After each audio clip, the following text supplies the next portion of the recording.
What does a life of true football luxury really look like when the magic fades? Ronaldinho once lived a reality so extravagant that his mansion in Rio de Janeiro was reportedly rented for up to $15,000 per night, surrounded by palm trees, private pools, and VIP parties during the World Cup years. Endorsement deals poured in, fans worshipped him, and money seemed endless. But behind the smiles, the Samba nights, and the diamond-studded watches, another story was quietly unfolding. Lawsuits, frozen assets, and even a seized passport. How did the happiest footballer on earth build such a lavish life? And what did that lifestyle truly cost him? This video uncovers the full truth behind Ronaldinho's rise, riches, and reality. Ronaldinho was born as Ronaldo de Assis Moreira on March 21, 1980 in Porto Alegre, Brazil, a city where football was not entertainment, but survival. His family was far from wealthy. His father, João Moreira, worked as a shipyard laborer and part-time footballer, while his mother supported the household through modest jobs. Everything changed when Ronaldinho was just 8 years old. His father passed away suddenly, leaving a deep emotional scar and forcing the family into financial hardship. From that moment, football became more than a game. It became a responsibility. Ronaldinho's talent emerged early and violently obvious. By his teenage years, stories spread about a boy who could humiliate entire teams with a smile. At Grêmio, he quickly became a local phenomenon, known for elastic dribbles, impossible passes, and a joy that seemed contagious. European scouts took notice, and before long, Paris Saint-Germain made the call. The move to Europe was his first real taste of wealth. His salary multiplied overnight. Luxury apartments replaced shared rooms. Designer clothes replaced hand-me-downs. Yet behind the sudden comfort, discipline never fully followed. What made Ronaldinho special was not just his skill, but his philosophy. Football was meant to be fun. That mindset would later make him a global icon, and at the same time, plant the seeds for a lifestyle that would spiral far beyond the pitch. The world was about to meet a superstar, but few realized how quickly fame would begin reshaping his relationship with money, freedom, and excess. Ronaldinho's career reached its absolute peak in the mid-2000s, when football was no longer just a sport for him, but a global stage. After a turbulent spell at Paris Saint-Germain, his transfer to FC Barcelona in 2003 changed everything. This was where talent met freedom and where joy turned into dominance. Between 2004 and 2006, Ronaldinho became the face of world football. He won 2 La Liga titles, the UEFA Champions League, and in 2005, he lifted the Ballon d'Or, officially crowned as the best player on the planet. Stadiums stood still to watch him smile, improvise, and humiliate defenders without breaking a sweat. Even Real Madrid fans once applauded him at the Santiago Bernabeu, a rare honor that symbolized his universal appeal. Financially, these years were explosive. His Barcelona salary placed him among the highest-paid players in Europe. But wages were only part of the story. Ronaldinho's true fortune came from endorsements. By 2006, reports indicated that he earned over 19 million US dollars per year from sponsorships alone, surpassing his football salary. Brands were not buying goals. They were buying joy, charisma, and global reach. Nike, Pepsi, Coca-Cola, EA Sports, and multiple luxury brands competed for his image. His face appeared on billboards, video games, commercials, and international campaigns. Ronaldinho was no longer just a footballer. He was a walking brand. Every dribble increased his market value. Every smile translated into money. But as income grew faster than structure, discipline slowly faded. While trophies accumulated, so did habits that would later drain his finances. The question was no longer how much Ronaldinho earned, but whether the lifestyle built on endless cash flow could survive once the applause stopped. As Ronaldinho's fame exploded, real estate became one of the clearest symbols of his success. Unlike short-lived luxuries, property represented permanence, status, and power, a physical reminder that the boy from Porto Alegre had truly arrived. One of his most talked-about homes was his luxury mansion in Rio de Janeiro, located in an elite coastal area, favored by celebrities and business elites. The property featured expansive living spaces, a private swimming pool, palm-lined outdoor areas, and direct access designed for privacy and security. During major football events, the mansion reportedly became so desirable that it could be rented for up to 15,000 US dollars per night, transforming a private residence into a high-end asset. This house was more than a place to sleep.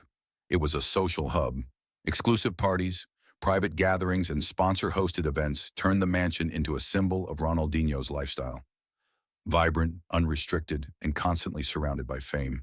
In Porto Alegre, his hometown, Ronaldinho also invested in property connected to family and roots. These residences were quieter, less publicized, and reflected a desire to stay anchored to where his story began. For many Brazilian stars, owning multiple properties across cities is a sign of both success and security, and Ronaldinho followed that path during his peak earning years. As his career extended across continents, so did his housing needs. Luxury apartments in major cities became part of his lifestyle. Residences chosen not just for comfort, but for proximity to nightlife, brand events, and elite circles. High ceilings, panoramic views, private gyms, and concierge services were no longer indulgences, but expectations. However, real estate also revealed the fragile side of wealth. As legal issues and unpaid fines began to surface later in his life, some of Ronaldinho's properties became entangled in disputes. Assets that once symbolized freedom were suddenly frozen, seized, or restricted. The same houses that reflected success also became reminders of how quickly control can slip away when financial management collapses. For Ronaldinho, real estate tells two stories at once. One is the story of triumph, of a footballer who turned skill into castles and coastal mansions. The other is a cautionary tale, that even stone, steel, and land cannot protect wealth without discipline. Luxury gave him shelter. Responsibility would have given him security. Ronaldinho's lifestyle off the pitch mirrored his style on it.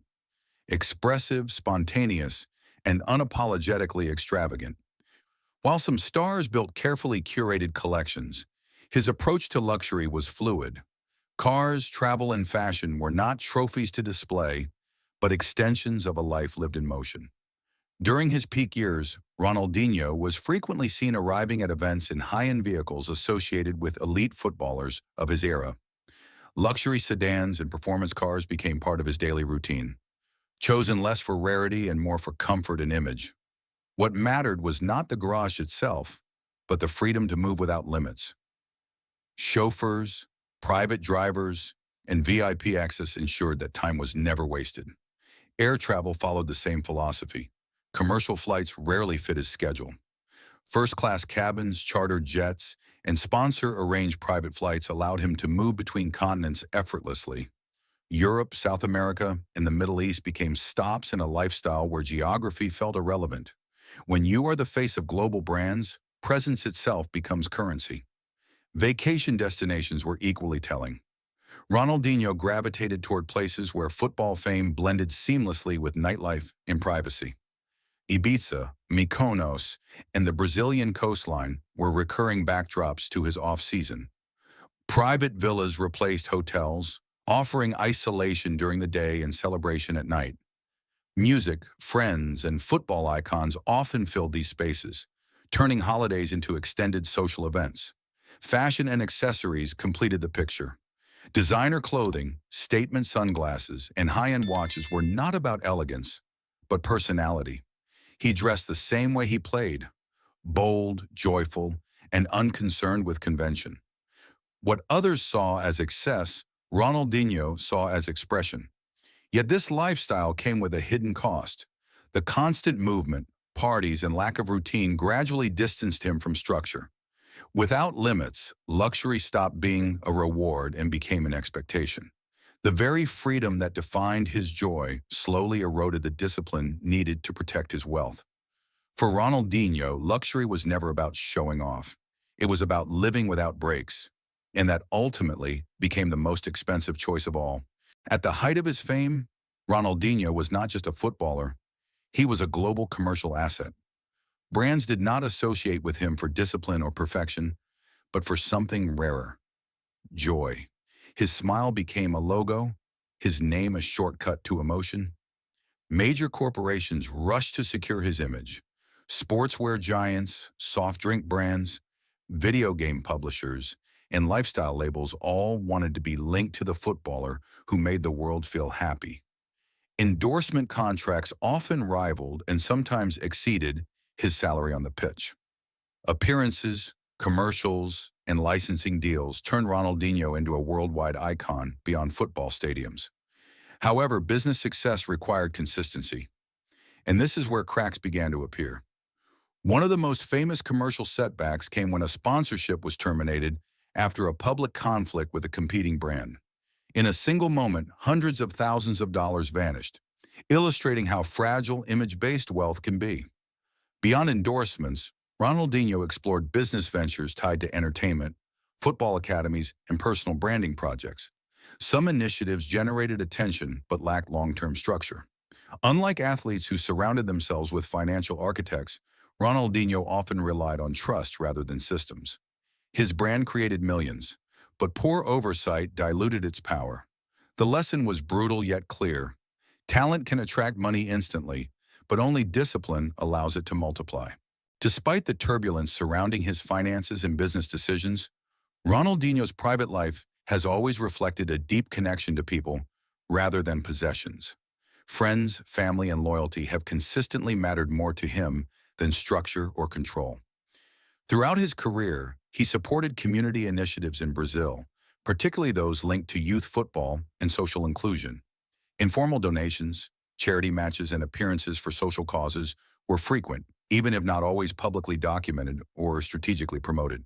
For Ronaldinho, generosity was instinctive, not branded. His personal relationships followed the same pattern. He remained closely tied to his family and inner circle, often trusting those around him with decisions that would later prove costly. That loyalty, admirable in spirit, sometimes blurred the line between friendship and professional responsibility. Ronaldinho also embraced fatherhood as a grounding force later in life. Away from stadiums and flashing cameras, moments with his son offered a quieter contrast to the chaos of fame. Social media glimpses showed laughter, simplicity, and nostalgia for the joy that once defined his football. Yet this human warmth came with vulnerability. Trusting too easily, avoiding confrontation, and resisting rigid discipline left him exposed. His story reminds us that kindness and loyalty without boundaries can become liabilities in a world driven by contracts and power. Ronaldinho's life is a story of extremes. From a modest childhood in Porto Alegre to global superstardom, from Ballon d'Or glory to mansions, parties, and limitless freedom, he lived a dream few could even imagine. His wealth was real, his influence undeniable, and his joy infectious. Yet his journey also reveals a deeper truth. Talent can open every door, but discipline decides how long they stay open. Luxury without structure becomes fragile, and fame without boundaries carries a heavy price. Ronaldinho gave the world happiness. Football gave him everything. What remains is a lesson written in golden shadows. If you enjoyed this deep exploration into the luxurious and complex life of football's greatest magician, subscribe to the channel, like the video, and share your thoughts in the comments below.